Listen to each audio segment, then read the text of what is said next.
Muito bom dia, gratidão pela presença de todos. Estamos iniciando. Hare Krishna, Hare Krishna, Krishna Krishna, Hare Rama, Hare Rama, Rama Rama, Hare Om. Om Namo Bhagavate Vasudevaya. Om Namo Bhagavate Vasudevaya. Om Namo Bhagavate Vasudevaya. Om. Om Adhyana Mirandasya, Ranjana Salakaya, Satsuruni Librahima.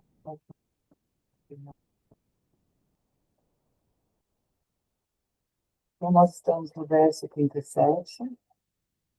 Tem alguns versos que são versos que são suprimidos, né? Vamos ler hoje o verso 37 e o verso 40. Então, o verso 37, Maharaj Yudhishthira foi inteligente bastante para entender a influência da era de Kali, caracterizada pelo aumento da avareza, falsidade, fraude e violência em toda a capital, no estado, no lar e entre os indivíduos. Assim, sabiamente, ele se preparou para deixar o lar e se vestir de acordo. Verso 40, Maharaj Yudhishthira abandonou de imediato todas as suas roupas, cinturão e ornamentos da ordem real e tornou-se completamente desinteressado e desapegado de tudo. Verso 37, novamente.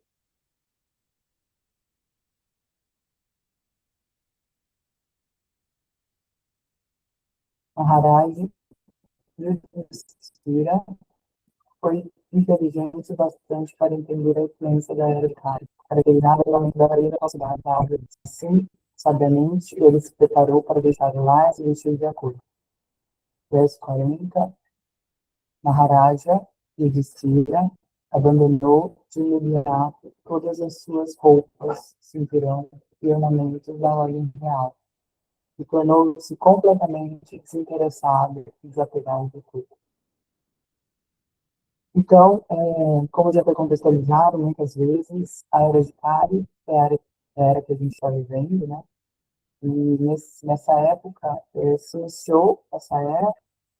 Inclusive, Krishna veio para estabelecer o Dharma, como a gente já ouviu muitas vezes. Ele veio como se fosse um clarão no meio da escuridão, né? Então, ele precisa vir para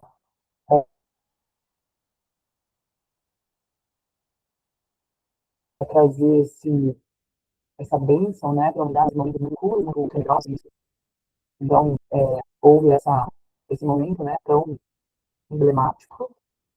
E quando Krishna sai, né, dali, quando Krishna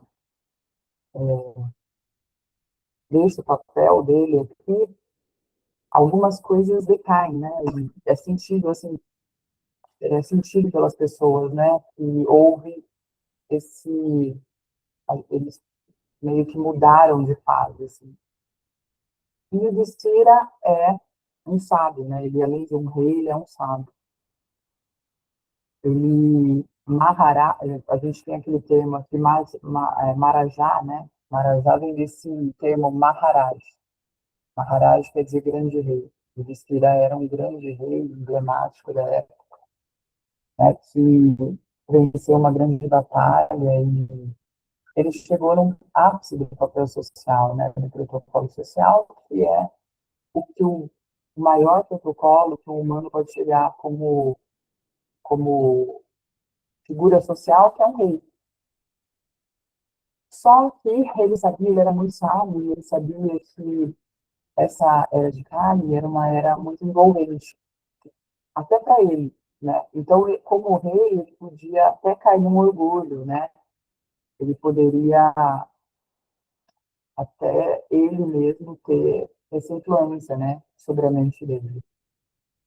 Então, ele viu que ali era a oportunidade, depois dele ter cumprido o dharma dele ter, né, feito tudo que ele, toda a história, né, que ele precisava fazer, enquanto aquele personagem quer assumir o cargo de rei, deixar tudo em ordem, cumprir o Dharma, depois disso, ele decidiu se retirar, né, desse papel, desse protocolo social, né, desse personagem, né, ele, inclusive, na cultura védica, é assim que um ser que está conectado com a cultura védica faz, ele cumpre o protocolo social dele como pai, como mãe, né, ele cumpre o papel de cidadão, de pai de família, e depois, de uma certa idade, ele se retira para fazer a passagem, né? Então, o cidadão digno,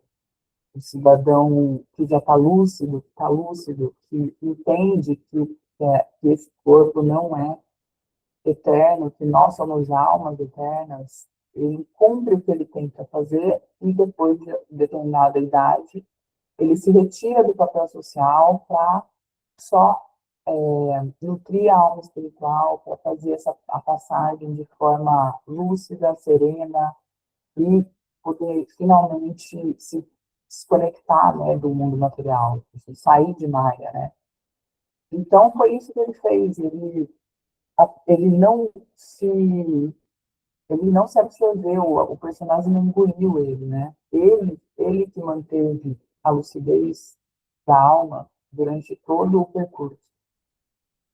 E na hora certa, ele percebeu que ali era o momento apropriado de abandonar, né, o personagem dele e ele se tirar, né, a vestimenta real dele, né, a coroa, os ornamentos, a riqueza, tudo que o tempo rói, né, tudo que o tempo dissolve. Ele resolveu lucidamente e tirar toda essa riqueza, né, se despir dessa riqueza, entre aspas, material, e se conectar ao verdadeiro valor que é se coroar com a alma suprema, né, se coroar com o fato de poder se conectar com o Supremo, né? Então, essa é a maior dádiva do ser, né?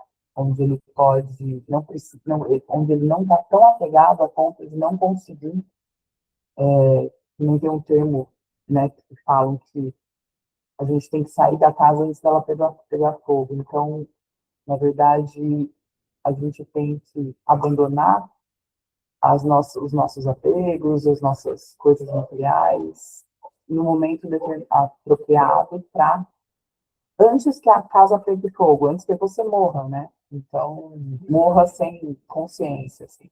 Então, na verdade, a gente sai da casa conscientemente, a gente abandona esse posto, né, da personagem e cria um ambiente para poder estar ali presente, estar lúcido na hora da passagem, né?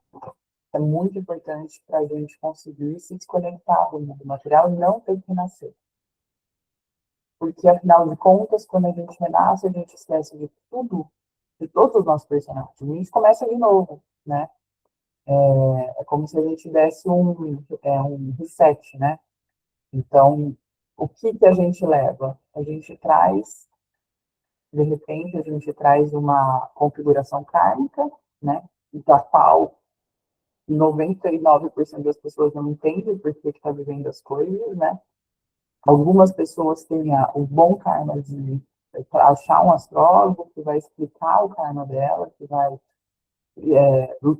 trazer ela para a lucidez, né, do karma e daqueles aspectos do karma que envolvem a vida da personagem. Então, tirar ela do samsara, né, da ilusão. Mas muitas pessoas vivem de modo aleatório, que não entendem por que passam pelas coisas, né? Então, a gente herda o roteiro, né, dos outros personagens, sem a lucidez, né, sem a clareza do porquê daquilo, né. Então, o que realmente a gente consegue sentir é essa configuração.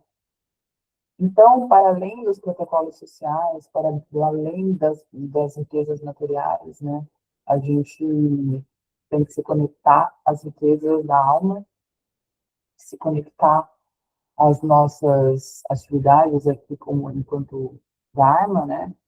E trazer, tentar ser esse ser humano elegante, né? Na sua forma de viver, na sua forma de conviver, porque no fim o que vai contar são as nossas ações, são quem a gente, como a gente amou, como a gente abençoou, como a gente perdoou, como a gente lidou com os nossos amigos, como a gente lidou com os nossos inimigos, como a gente lidou com a nossa raiva, com o nosso lado negativo, o nosso lado decaído, e como a gente conseguiu compartilhar as nossas melhores partes, né? A nossa compaixão, a nossa felicidade, a nossa pureza, como a gente foi avaro, como a gente foi pleno. Então, isso que vai contar, né? Isso que vai ser o script que a gente vai escrever para o próximo personagem. E se a gente conseguir se conectar, como livro inspira, ao conhecimento, se a gente conseguir integrar o conhecimento, a gente pode ser essa pessoa sábia que na hora certa se retira e se conecta com Deus e se desapega, né, do que o tempo inevitavelmente vai roer, tipo assim, o que o tempo vai dissolver, né? É inevitável a dissolução, a impermanência da personagem e da que envolve. Então, a gente tem que manter a lucidez e na hora certa, né? Aos poucos, a gente todos os dias tem que tomar esse néctar, né? Que é essa conexão com o Supremo, esse yoga que a gente faz aqui, de conexão, a gente não deve entrar totalmente na escuridão, né? Então, a gente tem que estar parcialmente lúcido, né? De preferência o máximo possível, mas a gente tem que estar conectado com o sadhana, estar conectado com os mantras, e em algum momento a gente vai se absorvendo cada vez mais. E se a gente tiver bastante sorte de poder fazer essa passagem de forma calma, tranquila, a gente, em determinado momento, a gente se desconecta da personagem e se absorve completamente no momento da passagem, né? Então, a gente coroa a alma espiritual e faz a passagem de modo que não volte a renascer, porque não é um bom negócio, né? Nunca é. E é isso. Esse foi meu recado de hoje.